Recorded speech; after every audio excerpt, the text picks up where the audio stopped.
Radio, presse écrite, les mécoms, les métiers de la communication, publicité, télévision, cinéma, affichage, il fallait en parler. Hommes et femmes des médias. Hommes et femmes des médias. Ici les médias. Ici les médias. Le magazine des médias africains. Sur l'ensemble du continent, recevez nos sincères salutations. Le moment est arrivé de nous consacrer uniquement aux médias. Ici les médias, voici les sommaires. Au Bénin, la justice donne raison à la chaîne Sika TV dans l'affaire qui l'opposait à l'autorité de régulation de la communication. Le tribunal de Cotonou a non seulement ordonné la réouverture de la chaîne Sika TV, mais a également condamné le régulateur à une amende de 50 millions de francs CFA. Congo, la fréquentation du cinéma triple tous les mois. Les données sont dévoilées par Cinebox moins d'un an après l'ouverture de la salle MTM Movie House à Brazzaville. Il fallait en parler. Il fallait parler de Japhet Sekenya, cet Africain d'origine tanzanienne qui a mis au point un yaourt à base d'arachide. Afrique du Sud, lancement des nouveaux services de vidéo à la demande. Il s'agit de JustFlix qui propose des contenus de droit africain et qui vise l'ensemble de l'Afrique. Est-ce que vous sentez saluer Karine Bambou? Merci mes désirés, je me sens saluée. Je salue tous les auditeurs d'ici les médias. Les mécoms. Qu'est-ce qu'un responsable de promotion et des ventes? En quoi consiste le métier de responsable de promotion et des ventes? Dans les métiers de la communication, vous aurez les explications de Cédric Tachago. Tous ces titres et bien d'autres seront développés dans cette édition d'ici les médias. Bonjour Aimé Désiré. Bonjour Philomène Ducy. Passionné des médias, c'est ici les médias. Ici les médias. Cameroun, en ouverture de ce magazine, la CRTV s'excuse après le pseudo-gouvernement français lu au journal télé par la présentatrice Adel Mbala. Le communiqué du directeur général de l'entreprise publique de communication a été lu sur les antennes de la CRTV Radio au cours de l'émission dimanche midi 7 mai 2017. Philomène Ducy. Ici, les médias. L'agence Ecofin nous apprend en effet, Aimé Désiré, que la polémique est née au Cameroun autour de l'affaire du pseudo-gouvernement français, annoncée au journal télé de la CRTV par la journaliste Adel Mbala le 15 mai 2017. Charles Ndongo, directeur général de l'Office de l'audiovisuel public, a fini par présenter des excuses qui ont été lues sur les antennes radio de la CRTV au cours de l'émission dimanche midi, comme vous l'avez dit. Dans le communiqué lu sur les antennes, le directeur général de la Cameroun Radio-Télévision parle de malencontreuses informations diffusées par la présentatrice du journal télévisé Adel Mbala. Il ajoute que ce sont des informations relayées sur les réseaux sociaux par la présentatrice au sujet du nouveau gouvernement français. Voilà l'explication apportée par la CRTV au terme d'une semaine qui avait commencé par une boude commise par la journaliste Adel Mbala, présentatrice vedette du journal télévisé de 20h30 ce lundi 15 mai. En effet, au cours de cette principale tranche d'information français, celle-ci annonce en exclusivité la formation du nouveau gouvernement français. Pourtant, il n'en est rien, car le Premier ministre Édouard Philippe a été nommé ce même jour et son gouvernement est annoncé pour le lendemain. Celui-ci ne sera finalement rendu public que le surlendemain, mercredi, et sa composition laisse alors découvrir que la journaliste Adel Mbala s'était lourdement trompée le lundi. La vidéo de son journal a vite fait le tour des réseaux sociaux. Depuis ce fameux 15 mai, nous apprend l'agence Ecofin, la journaliste par ailleurs directrice de l'information TV à la CRTV, n'a plus présenté le journal. Elle est remplacée chaque soir par sa consoeur et collègue Evelyne Obona et Somba.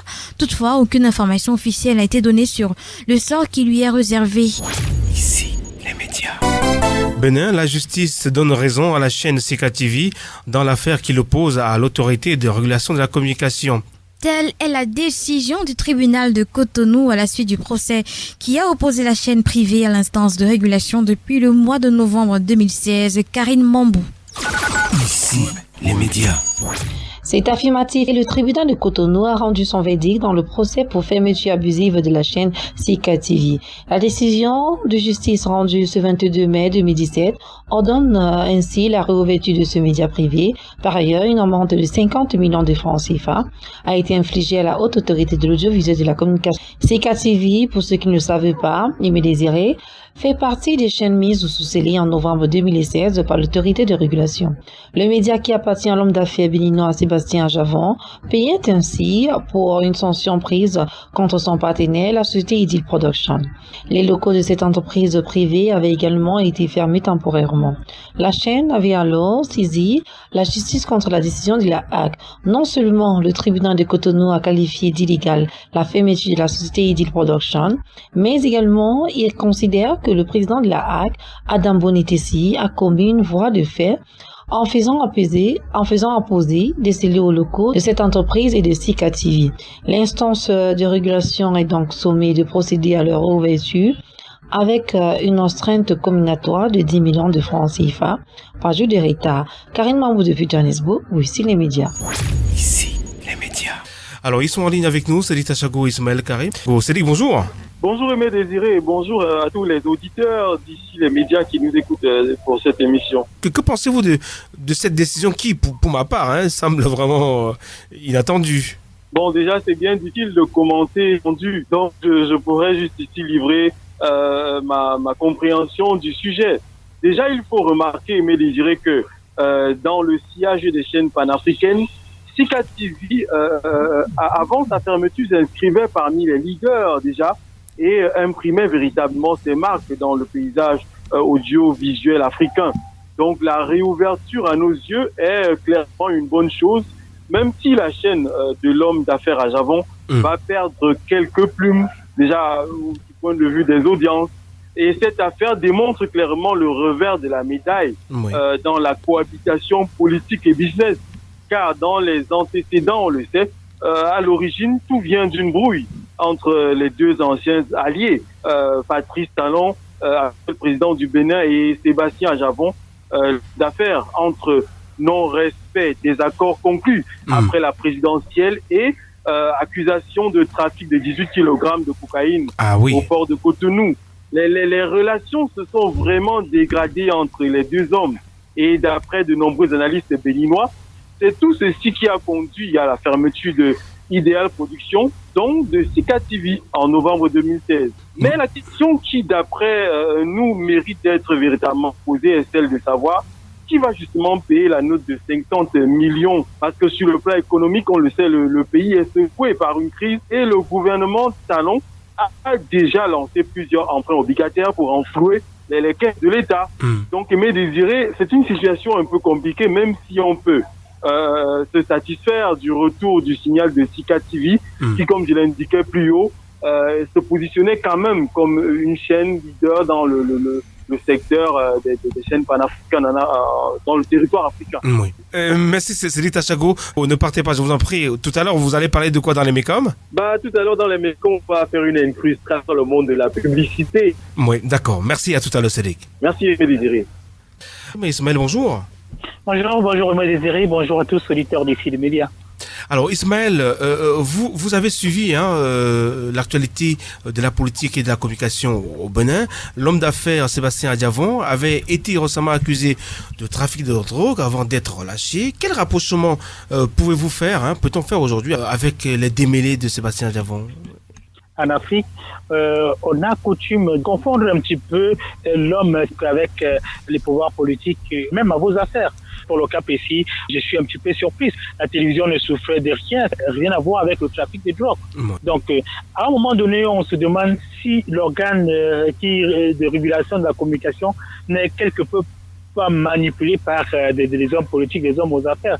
C'est-à-dire que on aurait pu faire d'arrêter M. Sébastien, de l'arrêter probablement et de le punir selon la réglementation en vigueur et éviter également de s'attaquer à la télévision qui emploie des personnes et qui paie des impôts et qui sont salariés. Ce qui est bien amusant et me désirer, c'est qu'à un moment donné, on a mis des personnes au chômage. On a pu punir un certain nombre de familles, des enfants qui ne sont pas allés à l'école, des enfants qui n'ont pas pu se soigner parce que le père, papa ne travaille plus, parce que maman ne travaille plus, et même les auditeurs qui sont privés dans leur programme préféré. Et vous voyez un petit peu, on a puni toute une société en général à tous les niveaux parce que on veut satisfaire aux vœux énormes de la politique locale. Mais sauf que là, on n'a pas résolu le véritable problème. Ismaël, la justice a donné raison à la télévision Sika TV qui appartient à l'homme d'affaires Sébastien Diavon. Il faut rappeler que c'est une télévision de droit français. Et la justice a condamné en même temps l'État à payer 50 millions de francs CFA. C'est l'argent du contribuable qui va aller. Et toutefois, j'apprécie. Tout ce que je vous dis, c'est que soyons un petit peu sérieux. Si on a affaire à l'homme d'affaires Sébastien et que l'on fasse tout pour l'arrêter et qu'il puisse répondre de ses actes. Mais la télévision, c'est bien. Saisir, c'est bien. Arrêter le fonctionnement de la télévision. J'aurais pu comprendre que l'État a pu saisir la télévision à son propre compte, que cela aurait été compréhensif. Mais aller jusqu'à fermer, on comprend à quel point l'homme peut être mauvais, l'homme peut être jaloux. Mais je dis encore, c'est regrettable. Croyez-moi, cela ne nous mène à rien. Si oui, à nuire le pays en général. Merci Ismaël Karim d'avoir répondu aux questions du les médias. C'est moi qui vous remercie et à la semaine prochaine. La semaine prochaine, je me ferai le plaisir d'être là pour d'autres termes. Ismaël Karim, notre correspondant à Paris, c'est en France. Il fallait en parler. Il fallait en parler. Il fallait parler de Jafet Sekenya, cet Africain d'origine tanzanienne qui a mis au point un yaourt à base d'arachide. Philomène Ducy, une fois de plus. Jafet Sekenya est un diplômé en biologie moléculaire et biotechnologie de l'université de Dar es Salaam en Tanzanie. Mais en 2015, il a mis au point le Karanga Yogo, le yaourt à base d'arachide et mangue qui est destiné aux personnes présentant des difficultés de digestion du lactose, un composant majeur des produits laitiers. Outre ces deux composantes qui apportent des éléments nutritifs, Karanga Yogo est constitué d'un mélange de sucre et d'organismes vivants, des bactéries, dont l'action bénéfique permet d'améliorer l'absorption du lactose. Ce yaourt prend tout son sens dans un contexte où, d'après le site Al Africa, environ 4 millions de Tanzaniens souffrent de problèmes liés à l'intolérance au lactose. La compagnie Biofood Tech Enterprises, fondée par Jafet Sekenya pour la production et la commercialisation de son produit, fabrique actuellement près de 2400 boîtes de yaourt par mois qu'elle achemine au niveau des universités et des hôpitaux de la capitale Dar es Salaam. Prenons à présent la direction du Congo. Le Congo où la fréquentation du cinéma triple tous les mois. Les données sont dévoilées par l'entreprise Cinebox moins d'un an après l'ouverture de la salle MTN Movies House à Brazzaville. Aimé Désiré. Ici, les médias. Cinebox a dévoilé ce mois les chiffres de fréquentation de la salle MTM Moving House à Brazzaville. En exploitation depuis 40 semaines, le cinéma situé au cœur du plateau des 15 ans a proposé une programmation diversifiée et accessible de 90 films.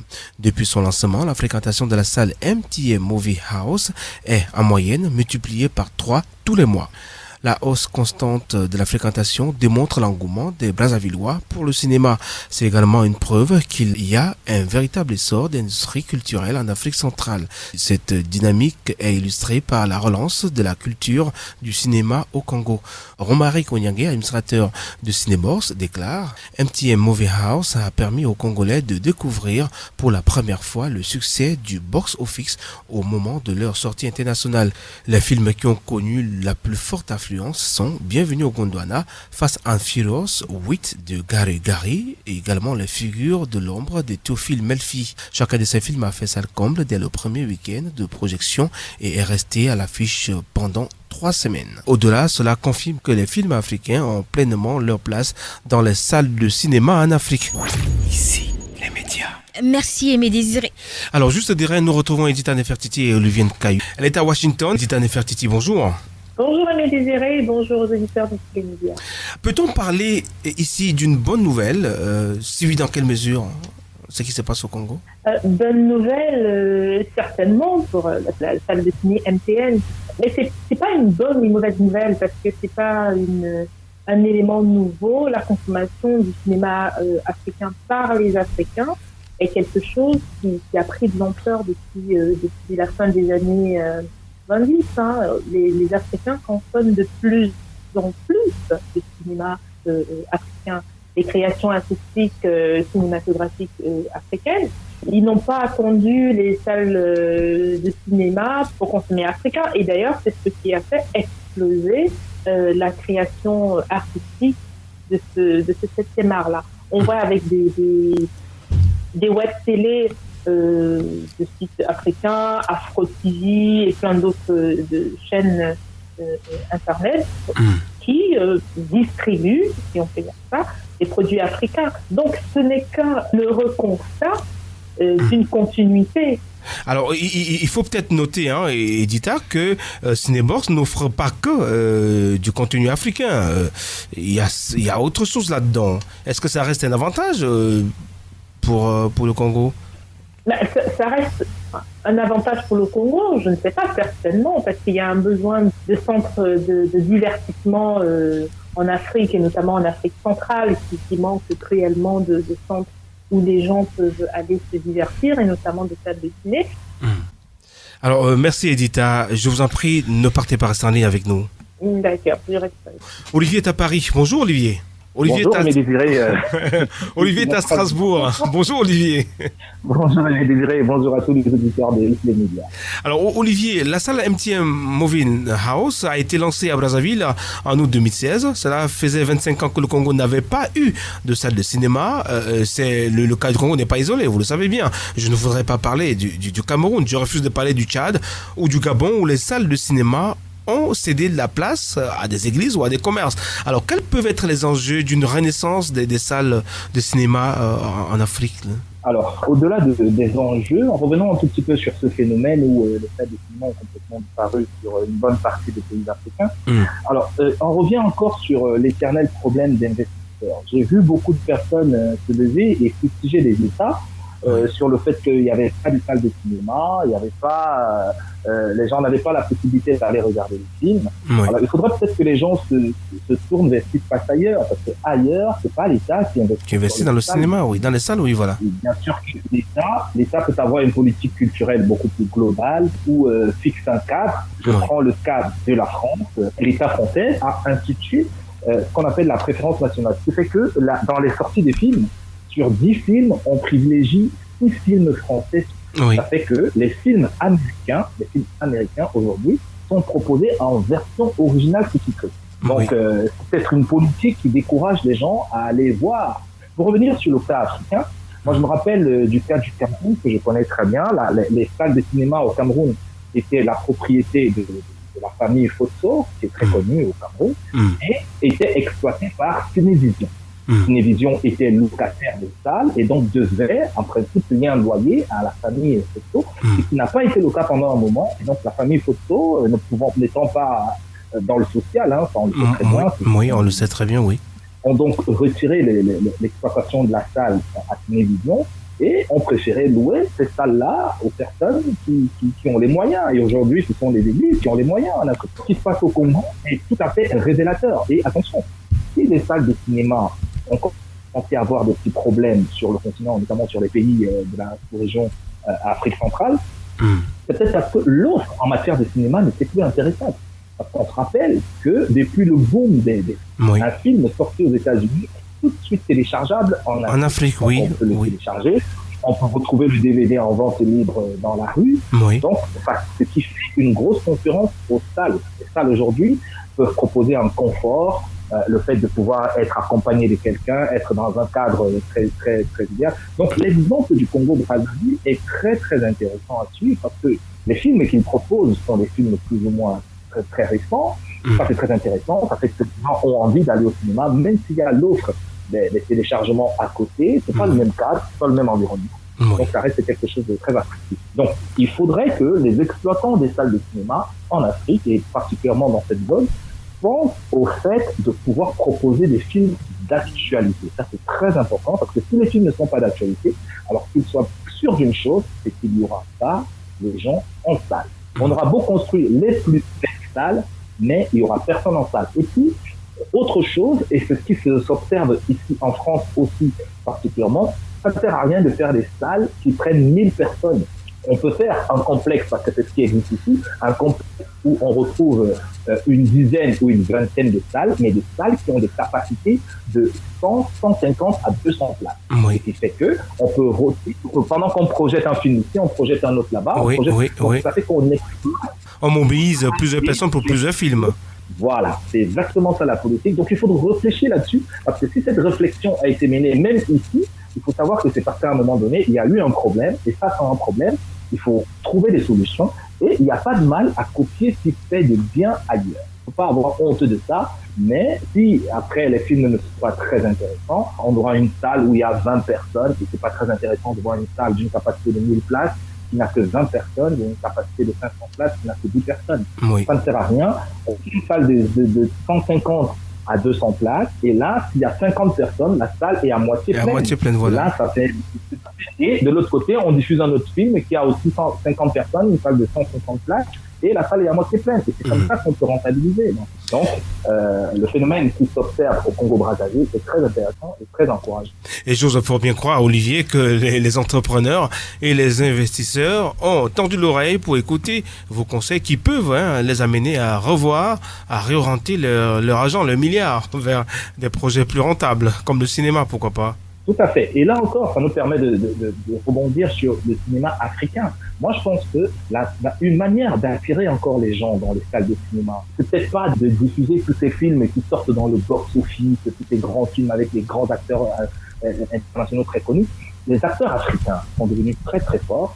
Le cinéma africain est en train de très bien évoluer. Et moi, je pense que si le cinéma, l'État maintenant peut subventionner d'une certaine façon le cinéma, comme on le disait encore hier pour le cas du Sénégal. Voilà. Et à partir de ce moment-là, on aura un cinéma de qualité.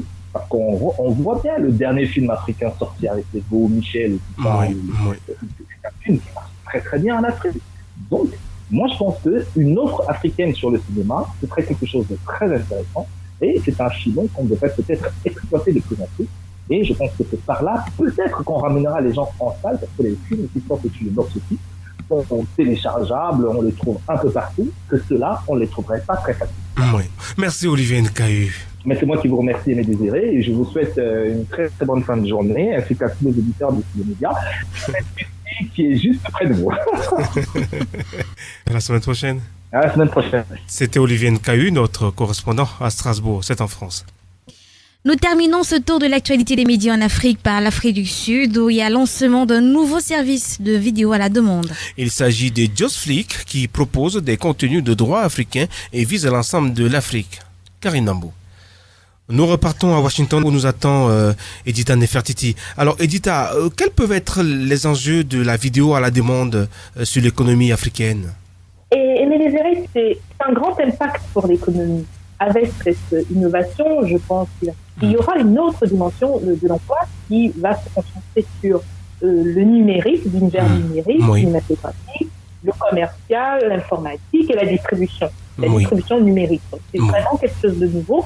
Et cette création d'emploi va forcément susciter chez des jeunes un esprit d'entrepreneuriat. Donc, la création des startups pour pouvoir servir cette nouvelle donnée économique. Donc, il y a des modèles, c'est 4 principaux modèles économiques qui viennent avec ce type d'innovation. On voit dans le téléchargement temporaire, le téléchargement définitif, l'abonnement et la subscription, la diffusion des vidéos et la publicité. Donc là, on ne peut être que convaincu qu'une initiative comme celle de JustFlick est une initiative qui devrait faire passer une vie dans l'Afrique. Mais évidemment, il faudra un cadre aussi, un cadre propice pour accueillir ce type d'innovation, notamment le haut débit. Oui, on le voit aujourd'hui dans la plupart des pays africains. Il y a la fibre optique qui est en train d'être installée, malgré cette technologie vieillissante. Vous allez peut-être être surprise quand je vous dis que la technologie actuelle, qui consiste à creuser le sol pour mettre la fibre optique, est une technologie vieillissante. Parce que, comme on le sait, il y a un entrepreneur en Afrique, Victor Kossikuma, qui a trouvé une autre technologie qui permet d'avoir le haut débit sans passer par la fibre optique. Bon, voilà pourquoi j'ai parlé d'une technologie vieillissante, oui. Effectivement, c'est très intéressant parce qu'il faut se servir des erreurs des autres pour pouvoir améliorer, avancer, mais tout en préservant l'environnement. Et je crois que c'est l'avantage qu'a l'Afrique encore en ce moment de contrecarrer ou d'atténuer les méfaits de certains éléments ou produits du développement. Parce que je pense que la jeunesse africaine a beaucoup de talent et a beaucoup de créativité, et avec des éléments, si on leur donne la possibilité, le cadre nécessaire, ils peuvent arriver à mettre sur pied des startups à la mesure, dans une mesure compétitive sur le plan international. D'accord, merci Edita Nefertiti. Merci mes désirés et merci aux éditeurs de Télémédia de rester toujours fidèles à nos thématiques et à nos commentaires sur les médias africains. C'était Edita Nefertiti, notre correspondante à Washington. C'est aux États-Unis. Les mécoms. Qu'est-ce qu'un responsable de promotion et de vente? En quoi consiste le métier de responsable de promotion et de vente? Voici les explications de Cédric Tachago. Le responsable de la promotion des ventes est la personne qui, une fois le produit conçu et commercialisé, saura déclencher l'acte d'achat chez le consommateur. Il est avant tout un travailleur de terrain. De ce fait, il cherche à augmenter la visibilité et l'attractivité du bien ou du service qu'il souhaite vendre à travers diverses opérations promotionnelles. Son action influence directement les chiffres de vente avec un effet quasi immédiat. Il se réfère donc en permanence aux résultats commerciaux et doit vivre dans la pression constante d'obtenir les meilleurs chiffres possibles. Sa mission s'étend sur 3 axes. D'abord, il s'occupe des opérations promotionnelles. Pour séduire le consommateur, le responsable de la promotion des ventes utilise toutes sortes de moyens, envoie des coupons de réduction, offre packaging, création d'événements sur les surfaces de vente, organisation de concours ou de conférences de presse. Tout est possible pour tenter de stimuler les ventes, mais il est nécessaire d'établir une stratégie commerciale cohérente avec le positionnement de la marque et le budget qui lui est alloué. Ensuite, il se charge du management de l'équipe commerciale.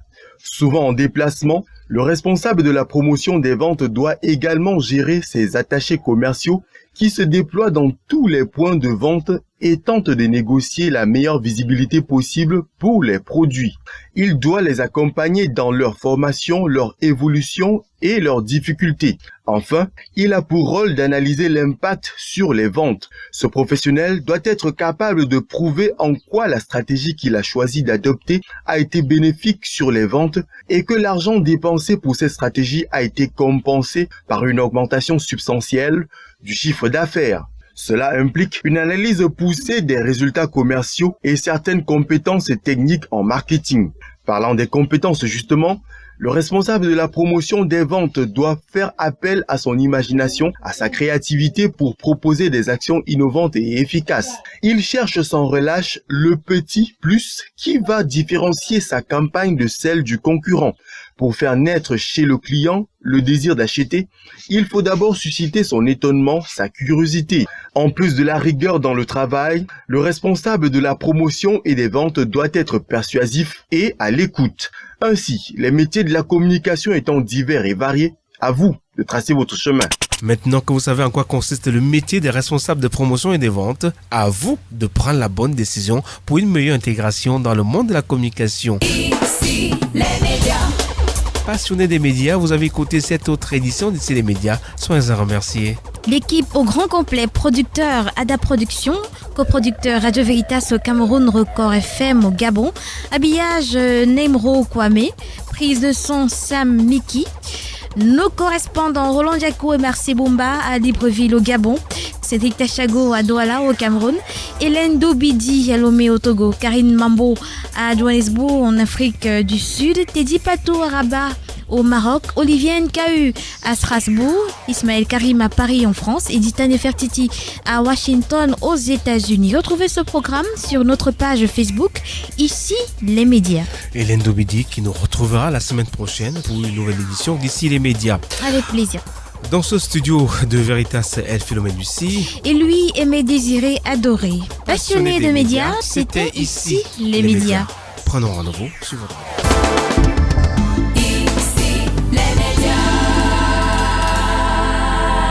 Production Adaprod.